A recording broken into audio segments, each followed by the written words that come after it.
జాను రాత్రిపూట నిద్రపోతూ ఉండగా తనకి గదుల నుండి భయంకరమైన అరుపులు వినిపిస్తూ ఉంటాయి.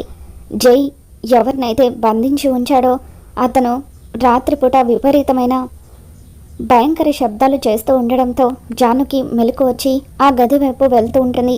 అసలు నిజంగా జై సార్ చెప్పినట్టుగా ఆ గదిలో నల్లపిల్లి ఉందా?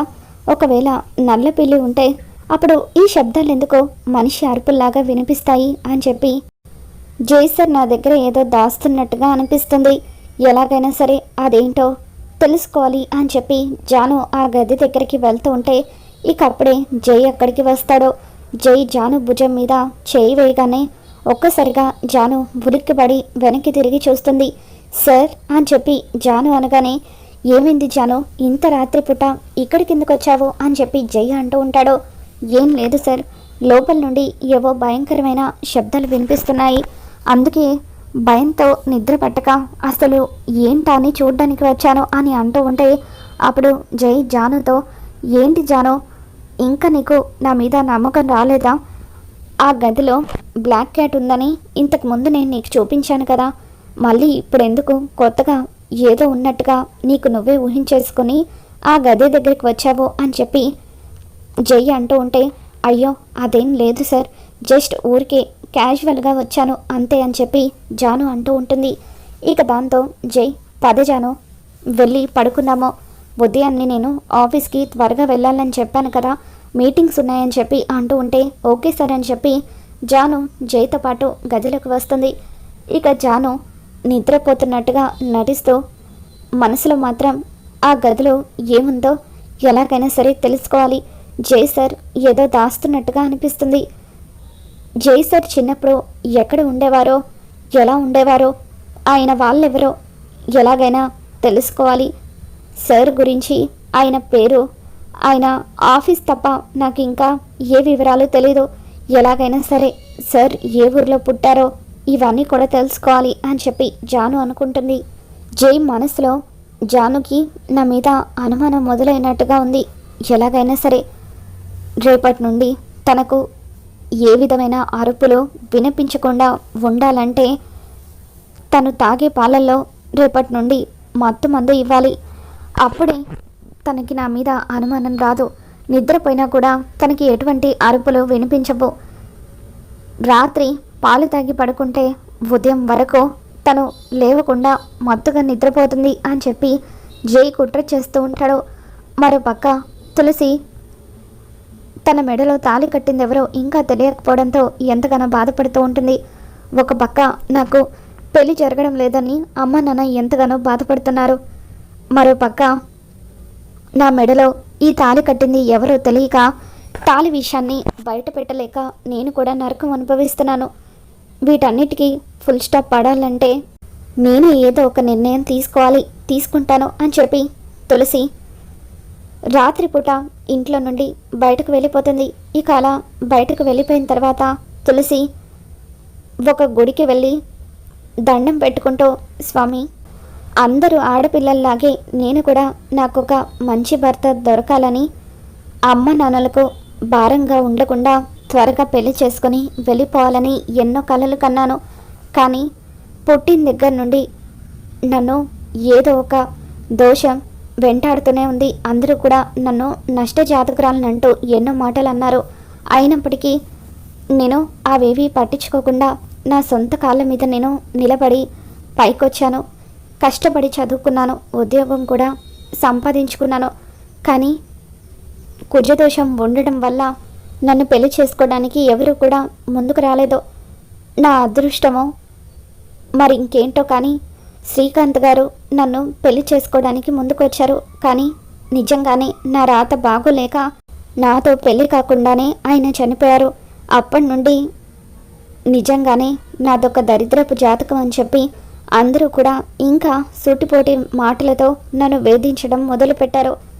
చివరకు ఎవరైనా పర్వాలేదనుకొని అమ్మ నాన్నల్ని బాధ పెట్టకూడదని నిర్ణయించుకొని ఆ నరేష్ మంచివాడు కాదని తెలిసిన, గతంలో 2-3 పెళ్ళిళ్ళు అయ్యాయని వాడి మీద ఎన్నో కేసులు ఉన్నాయని తెలిసినా కూడా అతనితో తాళి కట్టించుకోవడానికి సిద్ధపడ్డాను, కానీ అనుకోకుండా ఆ రోజు రాత్రి గుడిలో అమ్మవారి తాళి పోవడంతో నా జీవితంలో అనుకోని మలుపు జరిగింది. ముగ్గు మొహం తెలియని వ్యక్తి నా మెడలో ఈ తాళి కట్టాడు. ఇప్పుడు ఈ తాళిని గౌరవించాలో లేదంటే తెలియని వాడు నా ప్రమేయం లేకుండా తాళి కట్టాడు కాబట్టి దీనికి విలువ లేదనుకొని నా మెడల నుండి తీసేయాలో ఏమీ అర్థం కావట్లేదు. కానీ నా మెడలో ఈ తాళి కట్టింది ఎవరో తెలియకపోవడంతో రోజు రోజుకి ఈ తాళి నాకు భారంగా మారుతుంది. దీన్ని చూసిన ప్రతిసారి కూడా ఇది నా మెడకు ఉరితాడులాగా అనిపిస్తుంది. ఇక ఈ భారాన్ని నేను మోయలేకపోతున్నాను.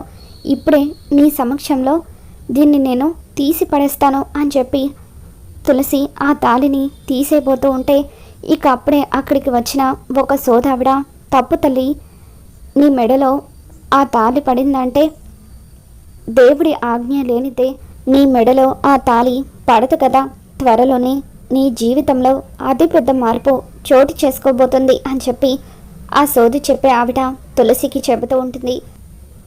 నీ మెడలో ఉన్న ఆ తాళి వల్లే నీ జీవితంలో ఆ అద్భుతం చోటు చేసుకోబోతుంది.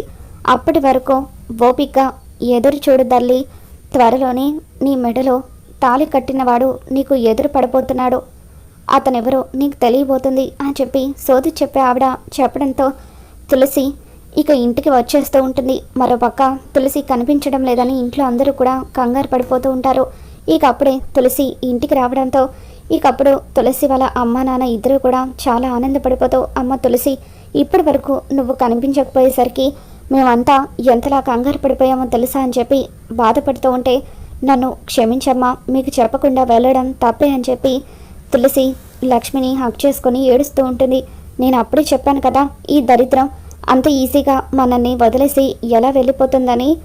ఇది అంత ఈజీగా వదిలే రకం కాదులే, లేకపోతే పెళ్లి చేసుకోకుండా రూపాయి సంపాదన లేకుండా దీనికి తోడు ఆ అనాథను కూడా తీసుకువచ్చి ఇంట్లో పెట్టేదే కాదు, ఇలా సిగ్గు లేకుండా ఇంట్లో పడి తేరగా తినేదే కాదు అని చెప్పి సంతోష్ అంటూ ఉంటే, రే, ఇంకొకసారి నా కూతురు గురించి అలా మాట్లాడావంటే చంపేస్తాను. ఆయన నీ సంపాదనతో ఏమీ నా కూతుర్ని పోషించడం లేదు, నా సంపాదనతో నా కూతురు నా ఇంట్లో ఉంటుంది. ఒకవేళ నీకంత ఇష్టం లేకపోతే నువ్వే ఈ ఇంటి నుండి బయటకు పో అంటూ శ్రీనివాస్ సంతోష్కి బుద్ధి చెప్తాడు. ఇక సంతోష్, నేను ఇంట్లో నుండి బయటకు వెళ్ళాలంటే నీ దగ్గర ఉన్న ఫ్లాట్ అమ్మి నా వాటా నాకు ఇచ్చేసే, అప్పుడు హ్యాపీగా బిజినెస్ పెట్టుకొని ఇంట్లో నుండి బయటకు వెళ్ళిపోతాను. అది చేత కాదు, కానీ కూతుర్నంటే మాత్రం పౌరుషం పొడుచుకొచ్చేస్తుంది అని చెప్పి సంతోష్ కోపంగా అక్కడి నుండి వెళ్ళిపోతాడు. మరోపక్క తులసి ఖుషిని స్కూల్కి పంపించిన తర్వాత గుడికి వెళ్ళి దేవుడికి దండం పెట్టుకుంటూ ఉంటుంది. ఇక తులసిని సిద్ధు సీక్రెట్గా ఫాలో అవుతూ ఉంటాడు. ఖుషిని తులసి స్కూల్ దగ్గర డ్రాప్ చేసేసింది.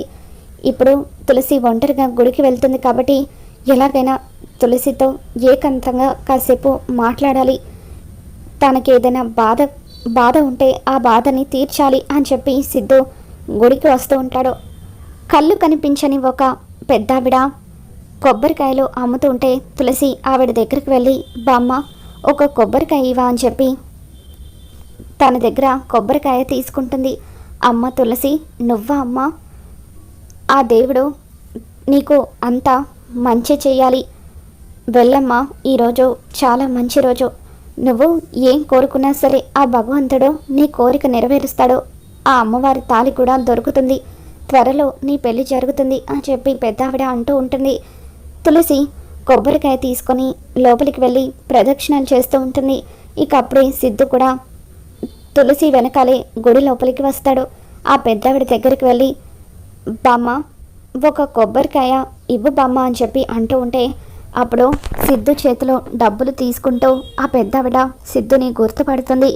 వీడే ఆ తాళి దొంగ, తులసి ఇక్కడే ఉంది కాబట్టి ఈరోజు ఎలాగైనా సరే వీడిని తులసికి పట్టించాలి అనుకొని, బాబు, ఆ గదిలో నా సంచి ఉంటుంది, కొంచెం తెచ్చి పెడతావా నాయన అంటూ ఆ పెద్దావిడ సిద్ధుని గది దగ్గరకు తీసుకువచ్చి ఆ గదిలోకి సిద్ధుని తోసేసి బయట గడి పెట్టేస్తుంది. తర్వాత తులసి దగ్గరికి వచ్చి, అమ్మ తులసి, ఆ రోజు గుడిలో తాళి కొట్టేసిన దొంగ దొరికాడు, రామ్మ చూపిస్తాను అని చెప్పి పెద్దావిడ తులసిని గది దగ్గరికి తీసుకుని వస్తుంది. తులసి ఆ గడి ఓపెన్ చేసి చూసేసరికి లోపల సిద్ధు ఉంటాడు.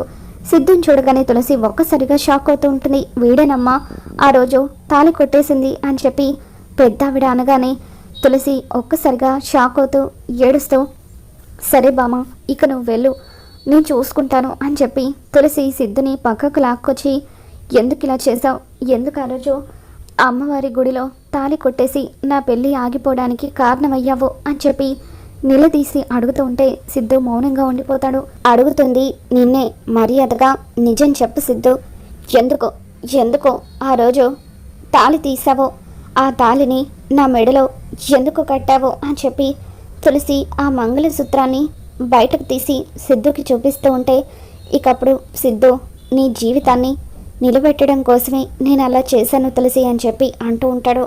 దాంతో తులసి ఒక్కసారిగా సిద్ధు చెంప పగలగొట్టి, అసలు నా గురించి నీకు ఏం తెలుసని, నా ప్రమేయం లేకుండా నా మెడలో ఈ తాళి కట్టావో, అయినా కనిష్కతో నీకు ఎంగేజ్మెంట్ జరిగిపోయింది, అటువంటప్పుడు మళ్ళీ నా మెడలో ఎందుకు ఈ తాళి కట్టావో అని చెప్పి తులసి అంటూ ఉంటే, అప్పుడు సిద్ధు, కనిష్కతో నా ఎంగేజ్మెంట్ నా ఇష్ట ప్రకారం జరగలేదు తులసి, మా నాన్న చచ్చిపోతానని బ్లాక్మెయిల్ చేస్తే అప్పుడు నేను తనతో ఎంగేజ్మెంట్ చేసుకున్నాను, కానీ నేను చాలా కాలంగా ప్రేమిస్తున్నాను, ఎప్పుడైతే నీకు మరొక వ్యక్తితో పెళ్ళని తెలిసిందో అప్పుడే నా ప్రేమని చంపుకోవాలని అనుకున్నాను, కానీ నువ్వు పెళ్లి చేసుకోబోయేవాడు ఒక నీచుడని, వాడికి గతంలోనే 2-3 సార్లు పెళ్ళిళ్ళయ్యి బోలెడన్ని పోలీస్ కేసులు కూడా ఉన్నాయని తెలిసింది, వాడి గురించి నీకు ఎంత చెప్పినా నువ్వు వినిపించుకోలేదో, వాడితో తాళి కట్టించుకోవడానికి కూడా సిద్ధపడ్డావో, అందుకే ఏం చేయాలో తెలియక కేవలం నీ జీవితాన్ని నిలబెట్టడం కోసం మాత్రమే నీ మెడలో తాళి కట్టాను అని చెప్పి సిద్ధు తులసికి చెప్తూ ఉంటాడు.